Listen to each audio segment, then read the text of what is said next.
కార్తీక పురాణం 22వ రోజు 22వ అధ్యాయం. పురంజయుడు కార్తీక పౌర్ణమి వ్రతము చేయుట. మరల ఆత్రి మహాముని అగస్త్యునకిట్లు చెప్పదొడగెను.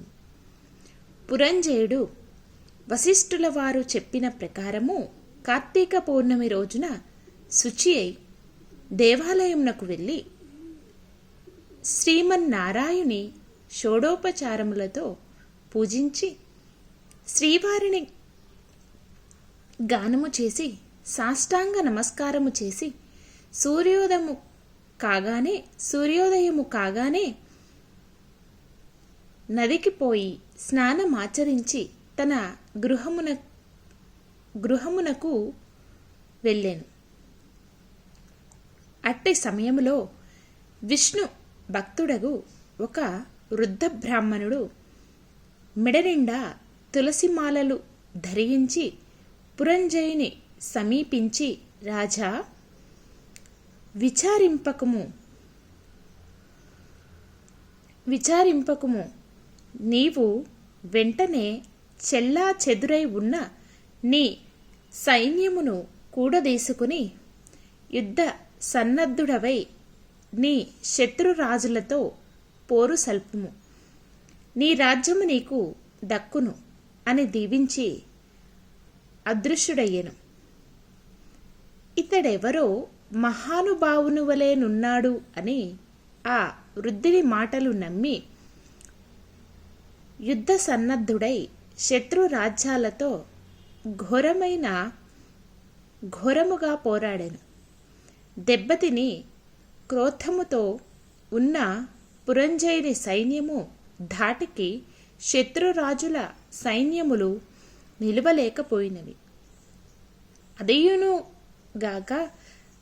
అదియునుగాక శ్రీమన్నారాయణుడు పురంజయుని విజయానికి అన్ని విధములా సహాయపడెను. అంతయు శ్రీమన్నారాయణుని మహిమయే కదా. ఆ యుద్ధములో కాంభోజాది భూపాలురు ఓడిపోయి పురంజయ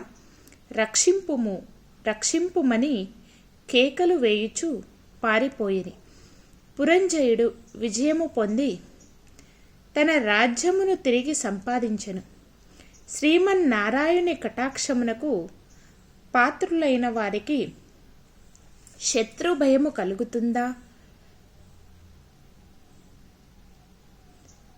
విషం తాగినను అమృతమే అగును. ప్రహ్లాదునకు తండ్రి విషాన్ని ఇవ్వగా శ్రీహరి అని ప్రార్థించి త్రాగగా అమృతమైంది కదా. శ్రీహరి కటాక్షము వలన సూర్యచంద్రులు ఉన్నంత వరకును ధ్రువుడు చిరంజీవియే కదా. హరినామ స్మరణ చేసిన వారికి శత్రువు మిత్రుడగును. అధర్మము ధర్మముగా మారును. దైవానుగ్రహము లేని వారికి ధర్మమే అధర్మమగును. త్రాడు పామై కరుచును.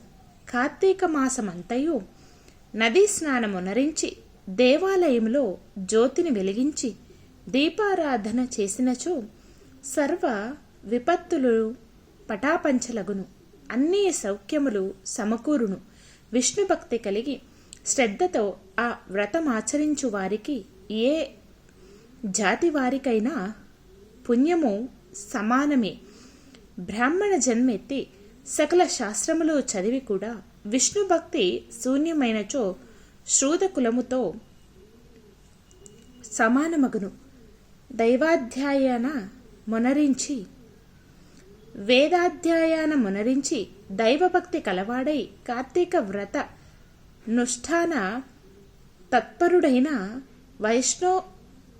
వైష్ణోత్తముని హృదయ పద్మమున భగవంతుడు ఉండును. సంసార సాగరముత్తరించుటకు దైవభక్తియే సాధనము. జాతి భేదముతో నిమిత్తము లేదు. విష్ణుభక్తి ప్రభావము వర్ణానతీతము. వ్యాసుడు, అంబరీషుడు, శౌనకాది మహా ఋషులు మరెందరో రాజులు కూడా విష్ణు భక్తితో ముక్తి నొందిరి.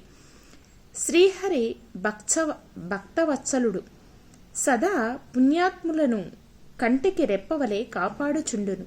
ఎవరికైనను శక్తి లేని ఎడల వారు తమ ద్రవ్యమును వెచ్చించి అయినను మరి ఒకరి చేత దాన ధర్మములు వ్రతములు చేయించవచ్చును.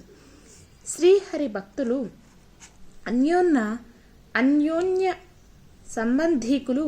అందువలన లోకపోషకుడు భక్త రక్షకుడైన ఆదినారాయణుడు తన భక్తులకు సదా సంపదల నొసంగి కాపాడుచుండెను. శ్రీమన్నారాయణుడు సర్వాంతర్యామి, 1000 సూర్య భగవాన్ల తేజస్సు గలవాడు. నిరాకారుడు, నిర్వికల్పుడు, నిత్యానందుడు, నీరాజాక్షుడు. 14 లోకములను తను కుక్షియందు ఉంచుకొని కాపాడుచున్న ఆది నారాయణుడు. అటువంటి శ్రీ మహావిష్ణువునకు అతి ప్రియమైన కార్తీక మాస వ్రతమును భక్తి శ్రద్ధలతో ఎవరు చేయుదురో వారింట శ్రీ మహావిష్ణువు లక్ష్మీ సమేతుడై వెలయగలడు. ఆ ఇల్లు సిరి సంపదలతో కలకలలాడును. కార్తీక మాసములో శుచి అయి పురాణ పఠనము చేసినచో పితృదేవతలు సంతోషించెదరు. వారి వంశమంతయు తరించును. ఇది ముమ్మాటికి నిజము. 22వ 22వ రోజు పారాయణం సమాప్తం. కార్తీక దామోదరాయ నమః. ఓం నమః శివాయ.